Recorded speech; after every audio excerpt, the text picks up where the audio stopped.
La buena noticia de Jesucristo, según aparece en el Evangelio de Marcos, en el capítulo 7, versículos 1 al 23, y dice así. Los fariseos, con algunos escribas llegados de Jerusalén, se acercaron a Jesús y vieron que algunos de sus discípulos comían con las manos impuras, es decir, sin el lavado ritual. Los fariseos, en efecto, y los judíos en general, no comen sin lavarse antes cuidadosamente las manos, siguiendo la tradición de sus antepasados. Y al volver del mercado no comen sin hacer primero las abluciones. Además, hay muchas otras prácticas a las que están aferrados por tradición, como el lavado de los vasos, de las jarras y de la vajilla de bronce. Entonces, los fariseos y los escribas preguntaron a Jesús: ¿por qué tus discípulos no proceden de acuerdo con la tradición de nuestros antepasados, sino que comen con las manos impuras? Jesús les respondió: hipócritas, bien profetizó de ustedes el profeta Isaías cuando dice: este pueblo me honra con los labios, pero su corazón está lejos de mí. En vano me rinde culto, las doctrinas que enseñan no son sino preceptos humanos. Ustedes dejan de lado el mandamiento de Dios por seguir la tradición de los hombres. Y les decía, por mantenerse fieles a su propia tradición, ustedes descartan tranquilamente el mandamiento de Dios. Luego Jesús, llamando otra vez a la gente, les dijo: escúchenme todos y entiéndanlo bien. Ninguna cosa externa que entra en el hombre puede mancharlo. Lo que lo hace impuro es aquello que sale del hombre. Y luego agregó: lo que sale del hombre es lo que lo hace impuro. Porque es del interior, del corazón de los seres humanos, de donde provienen las malas intenciones, las relaciones ilícitas, los robos, los homicidios, los engaños, la avaricia, la maldad, las deshonestidades, la envidia, la difamación, el orgullo, el desatino. Todas estas cosas, que son malas, proceden del interior y son las que manchan al ser humano. Hasta aquí la lectura del Santo Evangelio. Esta es palabra de Dios. Amén. Tomen asiento, por favor. Gracia y paz de nuestro Señor Jesús sean con cada uno y cada una de ustedes. Hay cosas que nos hacen mal, ¿no es cierto?, que nos hacen daño. En eso estamos todos de acuerdo. Algunos podrán tener matices más conservadores, otros menos, pero sabemos que hay cosas que nos hacen mal. Ahora, debemos preguntarnos, ¿todo lo que nos hace mal a nosotros le hace un mal directamente a Dios? ¿O no? Aquellas cosas que hacemos, que pueden ser no tan buenas o derechamente malas, son una ofensa directa a Dios. O en realidad solo nos hacemos daño entre nosotros mismos. Si no cumplimos los mandamientos, por ejemplo, los 10 mandamientos, ahí nos vamos en la fase rápida, ¿no? ¿Le estamos haciendo un engaño a Dios o nos estamos haciendo mal entre nosotros? Si yo les miento o les robo, como siempre hacemos los pastores, ¿estoy haciendo un daño a ustedes o un daño a Dios? O sea, Dios está preocupado todo el día de las pequeñeces que ustedes o yo podemos hacer cada día, o Dios tiene una visión global de nuestra historia de salvación. El problema está en que ese tipo de respuestas las tenemos que, al fin y al cabo, responder nosotros. Y siempre va a haber un grupo de iluminados que van a decidir arbitrariamente qué cosas son las que Dios quiere y las que Dios no quiere. Así, por ejemplo, en la época del judaísmo antiguo, antes de Jesús, había una cantidad enorme de rituales, y especialmente rituales de purificación. Una palabra extraña para nosotros porque en realidad los únicos que purifican cosas hoy en día son los médicos que tienen que usar sus cosas limpias para poder operar. Pero nosotros no purificamos la loza ni nuestros cubiertos para comer. Los lavamos con detergente, digamos. Pero no hay un ritual que tenga una relación con lo divino. En una de esas, si es que yo uso las cucharas de plástico en vez de las cucharas con broche de oro de la abuela, Dios se va a enojar. O la abuela. Empezamos a entender aquellas cosas que hacemos no como algo que nos hace daño a nosotros, sino a Dios directamente. Y por ende, el peso de esa decisión y del castigo que viene después puede llegar a ser realmente fuerte y doloroso. En la época de Jesús se hacía mucho daño a las personas que no cumplían los reglamentos de la ley ritual judía. Por ejemplo, todo lo que tiene que ver con sangre. Las mujeres durante su menstruación no podían ni siquiera estar dentro de la casa. Tenían que pasar por un rito de purificación para poder volver. ¿Por qué? Porque eran sucias, impuras. Que no era una maldad hacia la humanidad, sino hacia Dios. Imagínense vivir con esa idea de que por algo que tú no puedes controlar, estabas haciéndole un daño a Dios, insultando a Dios. Si seguimos en el mismo tema, los hombres, cuando tenían una eyaculación precoz o algo por el estilo, también tenían que pasar por un ritual de purificación por su suciedad.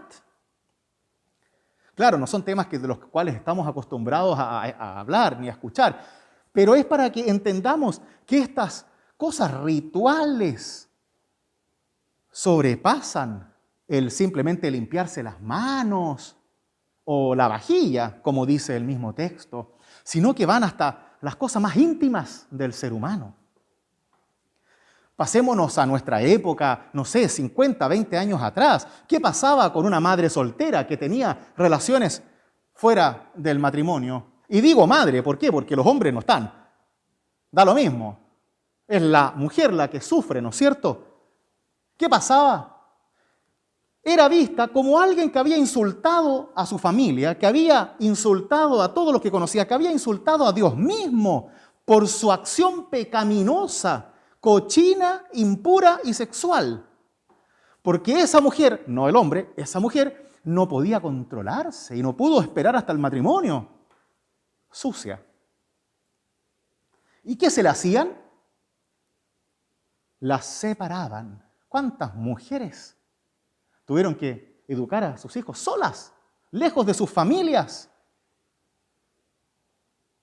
Sin olvidar a las que fueron obligadas a abortar, por ejemplo. Solo por el qué dirán o porque la comunidad cree que tú hiciste algo impuro, porque que no es malo, porque si alguien robaba en un supermercado no lo echaban de la casa.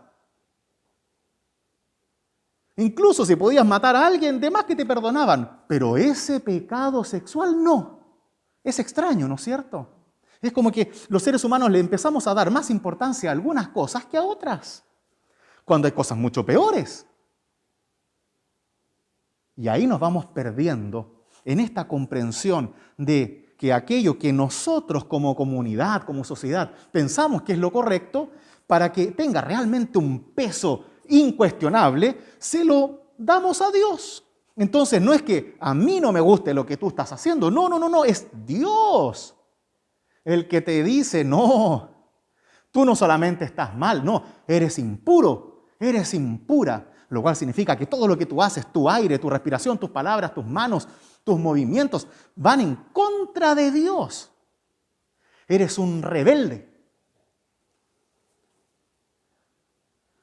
Por eso debes pasar por un proceso de purificación. ¿Se acuerdan cómo se hacían las purificaciones en la época medieval, por ejemplo? Claro, los judíos hacían rituales con agüita y cosas así, si es que no te mataban a pedrazos, por supuesto. En la época medieval te purificaban a latigazos.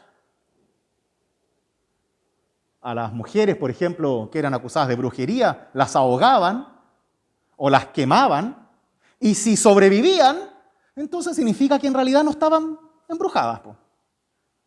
Por supuesto que no sobrevivía ninguna, entonces estaban todas embrujadas. ¿Por qué? Porque es lo que Dios sabe, no nosotros. Nosotros somos inocentes. Entonces, como vemos, a lo largo de la historia siempre se ha utilizado esto de las tradiciones para achacarle a las personas mandamientos que no son de Dios, órdenes que no son de Dios y que han producido un daño terrible, especialmente a las mujeres, pero también a los hombres. Y a esto tenemos que hacer la gran pregunta, ¿no? ¿Qué es lo que realmente agrada a Dios? Y separarlo de qué es lo que me agrada a mí, que puede ser muy distinto. Porque hay cosas buenas y cosas malas, en eso estamos de acuerdo, pero hay cosas que agradan a Dios y cosas que insultan a Dios. De eso ya va a depender nuestra propia interpretación. Hay cosas que merecen un castigo físico, por ejemplo, entre nosotros, o cosas que merecen perdón.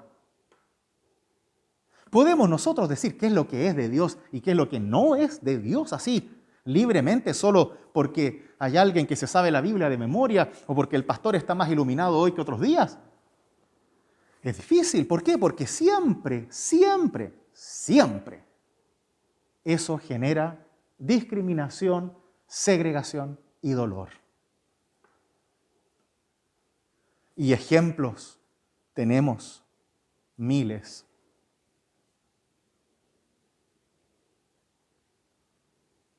Y lo peor de todo es que la tradición dice que la impureza se pega.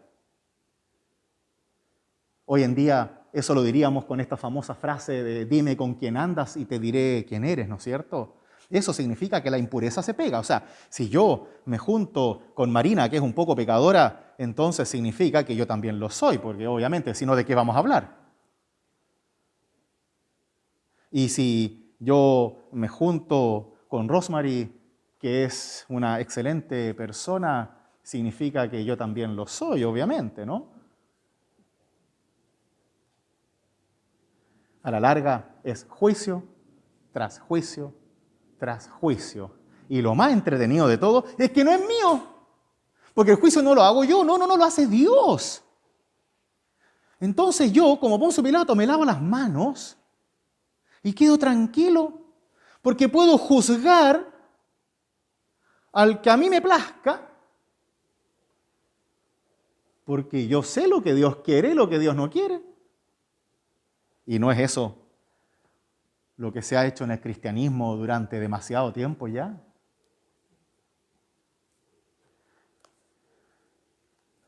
Muchos ejemplos tenemos sobre esto. Y Jesús, ya hace 2000 años atrás, reclamaba sobre lo mismo. Y al parecer la iglesia no ha cambiado tanto. Por lástima. El mismo Jesús cita al profeta Isaías, ¿ya? 800 años antes que él, que decía lo mismo, que solo seguían tradiciones y palabras humanas y no la palabra de Dios. Entonces, a ver, ¿acá hay un problema bíblico? ¿Hay un problema de fe? ¿Hay algo extraño aquí? ¿Es culpa del demonio? ¿O simplemente somos malos como el natre? Somos malos nomás. Podemos echarle la culpa a lo que sea, pero a la larga, si el profeta Isaías, 700 años antes de Cristo, si Jesús mismo lo dice, si ahora yo se lo estoy diciendo miles de años después, Es como yo no estoy inventando la rueda acá arriba, ¿no? Estas cosas ustedes ya las saben, supongo. Pero igual no aprendemos, po. ¿Qué nos pasa? ¿Qué pasa con nosotros que siempre necesitamos poner ley sobre las personas para nosotros, obviamente, sentirnos superiores? Porque yo no juzgo a nadie del cual yo no me pueda sentir superior. ¿Por qué? Porque la idea es bajarlo para que yo suba. Así funciona nuestra cabeza. No funciona de otra manera. Y cada vez que yo pelo a alguien de mala forma, lo estoy haciendo para que yo quede bien y el otro mal. Y por ende yo, en mi baja autoestima, como ustedes la conocen, pueda sentirme menos mal y así sentirme mejor y superior a los demás. ¿Y a quién culpo? A nadie, pues si yo aquí no tengo nada que ver, es Dios el que no le gusta lo que ustedes hacen. Y así de simple. ¿Cuántas veces? Ya, está bien, no somos nosotros. Le echamos la culpa al diablo entonces. Eso es más fácil, porque no lo vemos, sabemos que es malo, entonces le echamos la culpa al diablo. Pucha, le pegué a mi señora. Claro, es que el diablo me dijo que lo hiciera o me tomó. No fue mi culpa. Y no, el mismo Jesús dice, aquí nada que venga de afuera viene a manchar el corazón del hombre. Ustedes son malos de adentro. Ustedes son malos de adentro. No le echen la culpa ni al vecino, no le echen la culpa a Dios, no le echen la culpa al diablo. Toda la maldad, dice Jesús, viene del interior, de su propio corazón. No me vengan con cuentos. No es que el otro me llevó, no es que me engatusó, no es que me engañó, no. La maldad viene junto conmigo. A lo más, el diablo le pone picante para que sea más entretenido. Como las películas, ¿no?, de Tom y Jerry, en donde vemos como un angelito bueno y uno malo, ¿no es cierto? Ya bueno, eso, se los doy. Pero independiente de lo que cada uno crea en ese respecto, debemos estar de acuerdo en que la maldad viene de nosotros mismos y no podemos echarle la culpa a un ente o a un vecino. Y por otro lado, acá no hay impurezas que tampoco vengan de afuera. Nuestra impureza es la que traemos desde el nacimiento, pero que, gracias a Dios, Dios mismo ha solucionado. Y es algo que ellos no tenían y nosotros sí tenemos, pero que al parecer tampoco entendemos. Y es el regalo del bautismo. ¿Por qué? Porque también hemos transformado el bautismo en una especie de confirmación celestial en donde una persona tiene que estar convencida totalmente, tiene que saberse toda la doctrina de memoria para que así se confirme, se bautice y sea de Dios, cuando sigue siendo pecador igual que nosotros, ¿no? Porque nuevamente queremos hacer de las tradiciones una obra humana en vez de una obra de Dios. Y queremos sentirnos superiores. ¿Por qué tantas personas de algunas iglesias más conservadoras se rebautizan, por ejemplo? Y dicen que el bautismo tradicional de 2000 años no sirve porque se lo hizo a una guagua y la guagua no respondió. Entonces, ¿qué significa? Que el bautismo en realidad es mío, no de Dios. Yo soy el que hago el bautismo con mi propia fe, mi propio esfuerzo, mi propia razón, mi propia superioridad. Dios no hace nada en el bautismo. ¿Qué va a hacer si soy yo el que sabe? Entonces Dios no obra.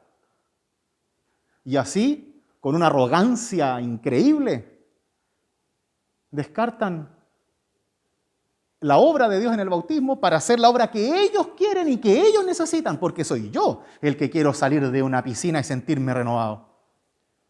Dios no me lo ha pedido. En el bautismo tenemos todo lo que necesitamos de Dios, en donde Dios hace una obra maravillosa y es aquella que no podemos negar, y es que somos todos iguales, que somos todos igual de llamados, que somos todos igual de impuros, pero hechos santos por Dios. Y ese es el regalo del bautismo, en donde nos miramos mutuamente y podemos decirnos entre nosotros, mira, oye, hola impuro, pero bautizada. ¿Ah? Hola impura, bautizada.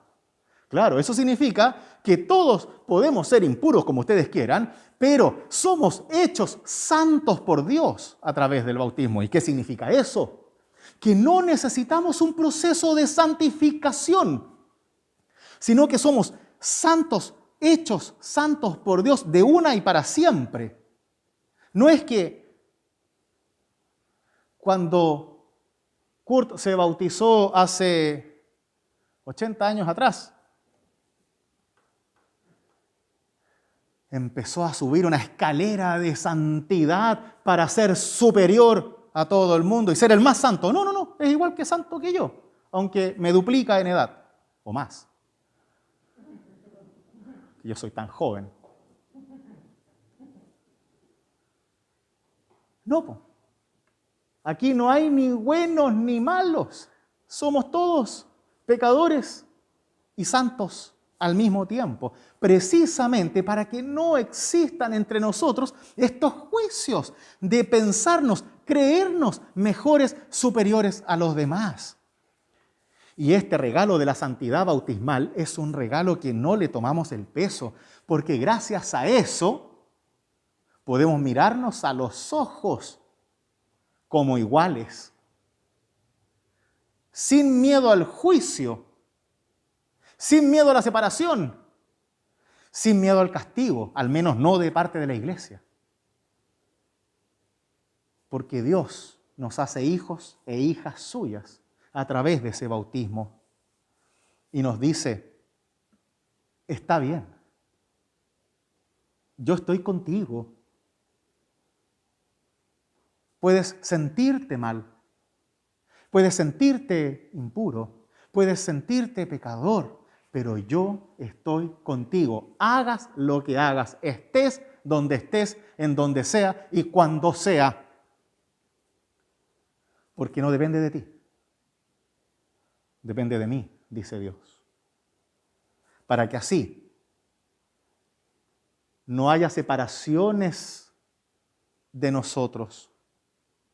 Que no puedan decirnos esas tradiciones suyas, como dice Jesús con sus contemporáneos, sino aquellas cosas que son de Dios y las que simplemente no lo son. Vayamos en la paz de Dios sirviendo al Señor. Hoy nosotros recordamos nuestro bautismo, pero no para subirnos en espiritualidad, sino para reconocer nuestra humanidad y necesidad de Dios.